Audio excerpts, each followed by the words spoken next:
Hey guys, this may be a little bit boring, but I thought I would do a quick video on my tracking system, just so that anybody who's curious, or is maybe looking into some ideas for creating their own tracking system, hopefully this can give you a little bit of insight into how you might go about it, and also a little bit of insight into how I go about it, if you're a potential buyer or somebody else who wants to know, the behind the scenes that goes on. So I had another breeder help me with this. She shared her own system and I kind of learned from it. But up here you can see that I've got the litter number. That's basically just what litter it is. And it's just my mouse ray initials with a number next to it, 1, 2, 3, 4, all that.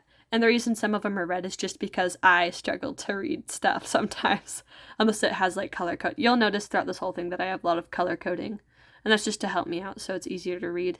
And then I've got the parents, so this shows me the female and then the male that I paired her with so I can keep track, as well as if I have the parents' litter number, their number above them.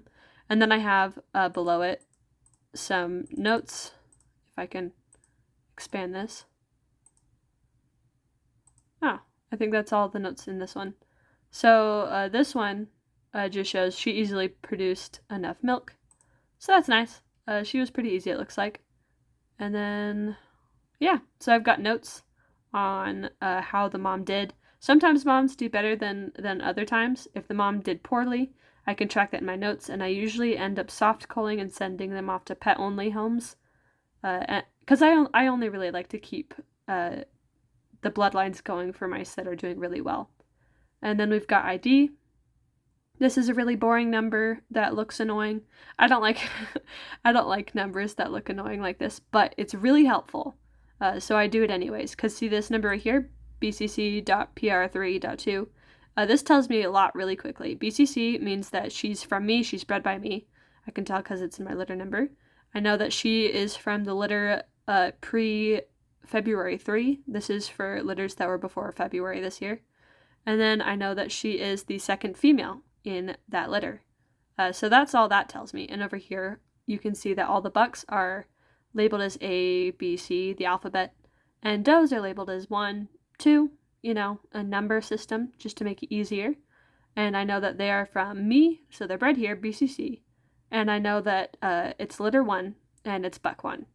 So very helpful system, even if it doesn't look pretty. Then this tells me the sex in a more explicit way than just an A, B, or C. And then I've got the date of birth, which is very nice because this is the thing that I had the hardest time tracking before. I always knew within like 3 days, but I often forgot the exact date. So it's really nice to have this. And this actually helps me to track the age without having to do calculations like I used to.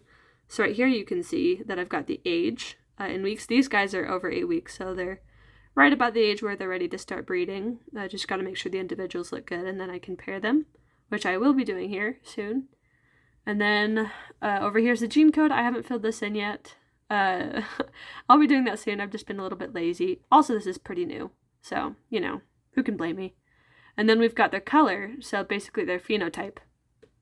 And we've got, this litter had a Blue City Snow, recessive yellow Siamese, a couple of those actually. Siamese Splash, City Snow. And then we've got the coat type that they have, and I've got Standard, Satin, Texel, Rex, Angora, Dominant, Hairless.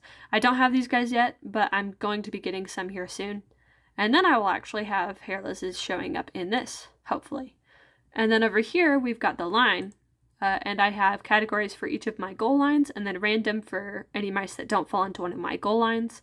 Currently, I've got mostly KSRY, my Chaos Recessive Yellows, but I'm slowly working towards these two, and I've got a few mice that are helping me in this category, the Blue Fox. So we're on our way to the other line starting, but my KSRY is the only line that's like well established. And then over here, this is my keeper cull, so it's basically what I ended up doing with them. Hard cull means euthanization. I do this in the case of mice that are aggressive, unhealthy, or that are having issues that I don't feel comfortable selling or breeding, just because, I don't feel like it would be humane to send them off to any owner. And I also don't feel it would be humane to reproduce using their genetics. every once in a while I'll keep a mouse that would be a hard cull in my own pet colony, but I don't usually do it very often because I like to reserve the pet spots for my retired ladies since, they worked hard for it. But then the other options are keep. This means that they're a holdback that I keep for personal breeding to keep my own lines going. Question marks is something that I put on a mouse that I'm not sure about yet, so I need to wait till they're like 4 weeks old and do some temperament testing, or see how their color develops, or see how healthy they turn out. Oftentimes it means, I don't know how this mouse is going to turn out, but if they're good, I'll keep them. Or I don't know how this mouse is going to turn out. If they're okay, I'll soft cull, sell them to somebody. If they're not, hard cull. Soft cull, as I said, is usually just selling to other people. It means I won't breed them myself, but they are still good. So I can either sell them to another breeder or to a pet-only home, depending on how I feel their health and resilience is. So that's what all those are. And then owner, I haven't started using this yet, but I eventually plan to start tracking who I send off soft culls to, and of course writing down whether or not I kept them. It's a bit redundant, but sometimes specifics are nice. The redundancy is one reason I haven't felt the need to fill it out yet, compared to other things. And over here, you'll see my plans, and of course a key that lets me know if I ever forget what my mouse numbering system is, because I'm very forgetful. And then I've also got my plans for the individual mice. So, like this one, I wanted to cross with a non-chaos recessive yellow line to add some chaos to the non-chaos lines. And then, I don't know if anybody watching knows genetics, but, other things like this: breed into chaos line, breed into chaos line, breed to blue Texeltan. Breed to any good mice to improve the Goody temperaments. My Goody line I just got doesn't have the best temperaments, so you probably won't see any Goodies on sale from me for a while because I've got some improvements to work on with them. But I've got a lot of Agoutis now. As you can see, these ones were all hard cull, and that's because they were all males. And of course, they were not friendly enough for me to feel comfortable even attempting to sell them. And then I kept 3. Actually, I think this one is now a soft cull. I'm selling them. So, stuff like that. This is my blue fox line. This is one line I'm excited for. These are the first ones that I've gotten that will help me towards my blue fox line. They were a cross. If we go over here, this is my 5th litter since February. They're a cross between my chaos line and a blue pied tan Texel. Had 7 pups, and there was only 1 male, which was really nice. And I actually kept all of them on her, and she did great. I kept an eye on the pups to make sure the milk bands were full, and they were, so I ended up keeping them all. They're approaching 6 weeks now, as we can see, and we can also see here what colors they are, and you can probably see why I ended up keeping so many. So I kept 1 male from the litter, the only male. He was a blue tan Texel, which is very nice. I want some Texels. So I kept all 3 of the Texels for that reason, and also because they're tan. And then I got a Splash Siamese Fox, which is really close to my blue fox skull.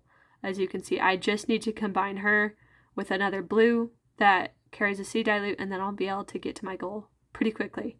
And blue Splash Siamese, I just need to combine her with tan, and I'll be there. I'll be at my goal. So, and then I soft culled these 2 because they don't help me with any of my goals in the lines. Black Pied, Black Self. They're both great mice, but I don't need them, so they're soft culls. And then I have some notes as to which mice I want to breed them to. So as you can see, it's a pretty in-depth system that helps me to not have to keep everything in my head. Because before, I was keeping all this stuff in my brain and occasional notes. But now, I can just write it all down, empty my thoughts, and then if I ever need to remember something, I can just come back and be like, oh, wait, who did I want to breed this mouse to again? Oh, yeah. Oh, this buyer's asking when this mouse was born and how old they are specifically. Oh, I can tell them that, no problem. So, it's really convenient, and if you're a breeder, I honestly recommend having a system like this, because it's great.